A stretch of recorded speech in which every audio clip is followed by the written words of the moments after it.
É, galera, as férias estão aí e eu quero falar com você que tem a sua moto, que gosta de viajar de final de semana ou tá planejando aí pegar uma estrada.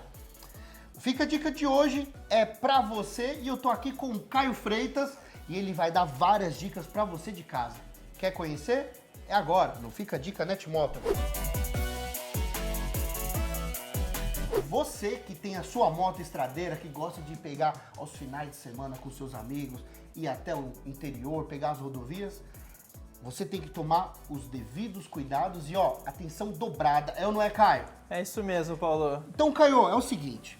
Estamos aqui com uma moto já e quais são os pontos que a pessoa que tem a moto, ele tem que estar atento? Então são diversos pontos aqui. A gente sempre preza bastante que a revisão, a manutenção seja feita periodicamente. Sim. Mas para o cara, então, que ele está se preparando para uma viagem, pegar a estrada, existem alguns pontos que às vezes ele deixou acumular durante o ano, usou sua moto nas últimas férias e agora eles demandam mais atenção. Então, alguns pontos importantes aí, então, desde um lubrificante de motor, fazer a troca, colocar o lubrificante correto, mais um líquido de arrefecimento, cuidado com os freios, a gente vai explorar bastante também, que é importante, manutenção da corrente, não só limpeza, não só lubrificação. Então são diversos pontinhos para você garantir a segurança no fim de semana. Qual é o primeiro ponto que nós precisamos já começar? O primeiro fato aqui que temos que já estar atentos. Vou aproveitar a moto que a gente tem aqui, né? Ela tem, a transmissão final dela é feita por corrente e isso demanda muita atenção. Então, grande parte das motos hoje, elas têm esse tipo de transmissão, pinhão, coroa, corrente, e ele precisa ter um cuidado específico. Sim. Então, se você tem aquele amigo lá que você chega no final de semana, você vê que a corrente dele está brilhando bastante, não é porque ele limpou muito bem, mas porque às vezes está faltando lubrificação.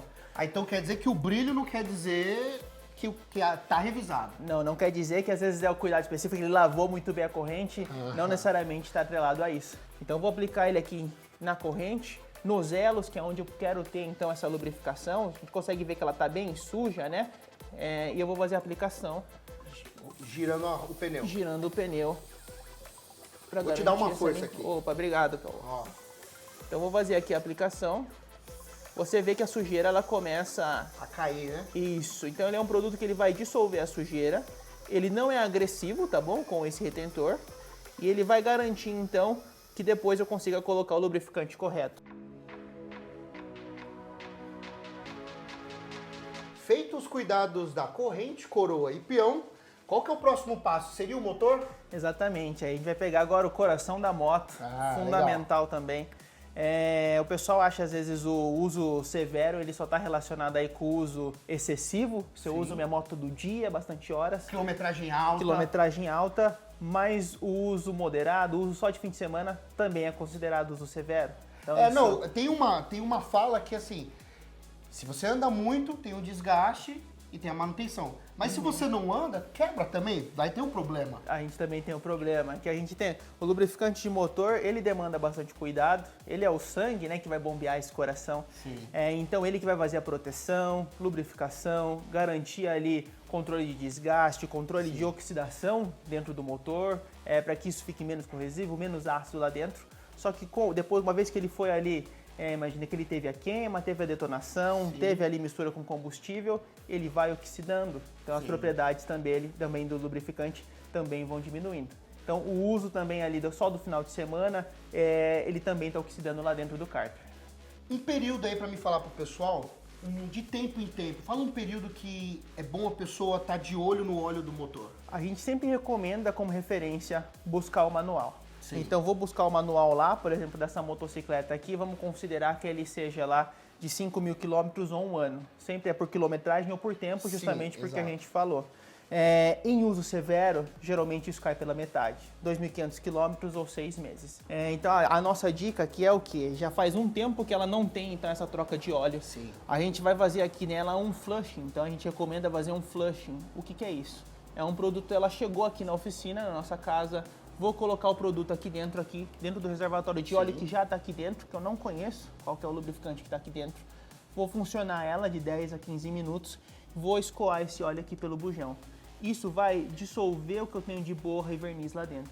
E lubrificante de motor, então, vou até fazer aí, né? Então vamos consultar aqui. Então a gente tem um aplicativo que é o Moto Expert.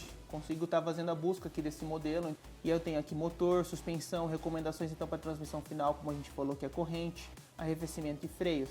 Então tem o volume que eu vou utilizar, 3,4 litros. E aqui eu tenho algumas alternativas de produto. Então, Caio, próximo passo, depois de ter feito toda essa revisão, esse cuidado com o coração da moto, o que nós vamos checar agora? É importante aí a gente cuidar também dos itens de segurança. Sim, legal. Então é muito importante o fluido de freio, ele também é um fluido que se ele ficar um tempo parado, também vai perder propriedade. Pode deixar na mão, né? Vai perder a eficiência e deixar na mão. Então, é natural do fluido de freio que ele tem uma característica que se chama higroscópico. O que acontece? Ele absorve água de propósito. Por quê? Não é interessante eu ter ar na minha linha de freio, por isso que a gente sangra a linha. Se eu tenho ar, eu estou comprimindo uma bolsa de ar lá dentro. E o meu êmbolo não está saindo para fora funcionando. E isso acontece, e quando isso acontece, o freio fica aquele famoso borrachudo, tipo, exatamente. Fica, não freia. Exatamente. Demora você a frear. Aquele freio borrachudo, você tem que dar uma bombada ali, às vezes, ali, para conseguir segurar um pouco a velocidade isso da é moto. por causa do ar que está no sistema. Exatamente. Por que ele absorve água? A água, em condições normais, ferve a 100 graus. Quando ferve a 100 graus, eu tenho ar. Se eu tenho ar de novo, o freio não funciona. Uma outra coisa que eu quero perguntar, pergunta de leigo. Aquelas motos maiores. Essa moto aqui, ela é um porte grande. Mas tem motos maiores, por exemplo, aquelas estradeiras que tem mais carga. Tem marcas de, por exemplo, a Harley Davidson, tem Indian, né? Tem outras, tem essas motos que demandam um conforto maior porque tem carga, tem mais pessoas. Como que é a situação de freio dela? Me fala mais. Que é o princípio da inércia, né? Quanto mais carga para carregar, mais massa, mais difícil eu parar. Então, essas motos mais pesadas, elas costumam ter mais bagageiros, costumam carregar garupa. Eu preciso tomar mais atenção porque ela é uma moto mais pesada. Então, ela vai demandar bastante, principalmente no freio dianteiro. Geralmente a gente consegue ver, né? Então, é comum que na dianteira, no conjunto de freio dianteiro, a gente tenha 2 freios a disco. Às vezes atrás é só um ou não é nem freio a disco. Então, é onde eu preciso ter bastante cuidado, porque eu tenho essa transferência de carga, né? Então, quando eu demando a frenagem, a moto tende a sobrecarregar mais a dianteira ali. Já falamos sobre corrente, motor, a parte de segurança, que é os freios. Vamos para o arrefecimento? Bora! Ainda sobre temperatura, controle de temperatura, né? O freio também aí. Muita coisa, eu tenho algumas dúvidas que eu vou perguntar para você, mas legal. Eu quero saber aqui no caso dessa moto, o que você utiliza, qual que é o tratamento certo para fazer a revisão dela. Aqui algumas motos elas possuem o arrefecimento a ar. Então o motor aqui é um pouco mais aletado, ele tem uma rugosidade para o ar forçado abaixar a temperatura para chegar em temperatura de trabalho. Essa moto tem arrefecimento líquido. Ela demanda um líquido que passe pelo radiador, fica trocando calor com o ambiente para o motor para diminuir a temperatura do motor. O arrefecimento. O que essa moto pede? Então ela pede um líquido de arrefecimento, que ele consiga fazer a troca de calor, mas que ele não seja corrosivo para o radiador. Tem aquele pessoal que coloca água de mangueira, água mineral. Então, isso é uma das perguntas que eu ia fazer. Colocar água, assim, da torneira mesmo, dentro do radiador, funciona? Pode funcionar como um bom trocador de calor, só que ele vai ser completamente corrosivo, vai trazer bastante oxidação para o seu radiador. Mas meu radiador é de alumínio. O alumínio também é um material que sofre oxidação, talvez no intervalo grande de tempo.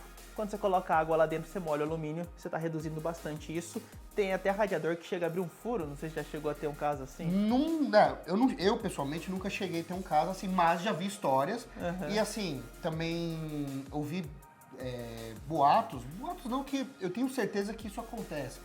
Água da torneira, se dependendo do lugar, a água é bem tratada, vem com cloro. Sim. E o cloro pode ser um vilão aí dentro. Exatamente. Ele chega a formar até uma borra, uma camadinha ali. Dependendo do radiador, você consegue até tirar uma casca de cloro que fica seco ali dentro. Tem alguns produtos ainda que você pode levar na bagagem que a gente espera que você não use. Mas caso de você enfrentar um furo pequeno ou até médio aí, só encostar no acostamento. esvazia todo o pneu, coloco o furo para baixo, o bico para cima, vou agitar esse produto, rosqueio ele lá no bico da moto, viro a lata para cima, aplico o produto, lata inteira para dentro do pneu. Então ele vai recuperar, vai preencher esse furo do pneu, mas ele também reinfla. Então reinfla o pneu para que você consiga rodar um pouco ali no acostamento, espalhar todo esse produto, ter o preenchimento completo, daí você consegue rodar na velocidade da via, até que você precise trocar o pneu, fazer o remendo correto, né, adequado aí para o tipo de pneu, para o seu tipo de uso. Além de cuidar da moto, a gente cuida também do equipamento, então. Então ele é também de fácil aplicação, tem a posição aqui, consigo pulverizar ele no produto inteiro, posso deixar ele agindo aqui um tempinho também. Ele tem um pouco daquele limpa inseto. Tá? Ah, sim. Então é um mix que ele faz para dar aquele brilho. Isso. E ainda ele limpa se tiver inseto, cocô de passarinho. Esse é o completo, mas é só para equipamento. Exatamente. Consigo aplicar aqui no óculos também e ele vai trazer a proteção e a limpeza desse óculos aí. Quem usa óculos aí consegue entender bastante o que a gente está querendo dizer aqui, né? Você limpa o óculos, parece que está vendo em HD. Então eu consigo aplicar ele aqui e ele vai ter então esse efeito de limpeza e proteção. O que é legal aqui também, a gente tem um outro cara que ele é para cuidar com o interior do capacete. E o que eu faço? Eu só borrifo ele aqui dentro. Deixo ele secar. Tá pronto pro próximo rolê. Ele já tá agindo ali no estofado. Você não precisa passar nenhum paninho, esfregar Não precisa esfregar nada, ele já tem esse efeito, então já tá agindo no interior. E aqui o cheiro, ó, vou até confiar isso que eu ia aqui. pedir. Deixa eu dar uma olhada nisso aí. E aí. o cheiro ele fica agradável também. Tem um cheirinho cítrico, é gostoso. É gostoso. Bem, galera, esse foi mais um Fica a Dica e foi pra você que tem a sua moto, que vai curtir as férias aí, ter os cuidados corretos aqui, ó. E o mestre deu a dica aí, Caio. Obrigado por ter dado essa aula aí pra gente. E eu quero agradecer a Motul por ter cedido o espaço aqui, a garagem deles, por estar mostrando toda essa variedade, todos esses cuidados. Então, pessoal, até o próximo Fica a Dica Netmotors. Valeu!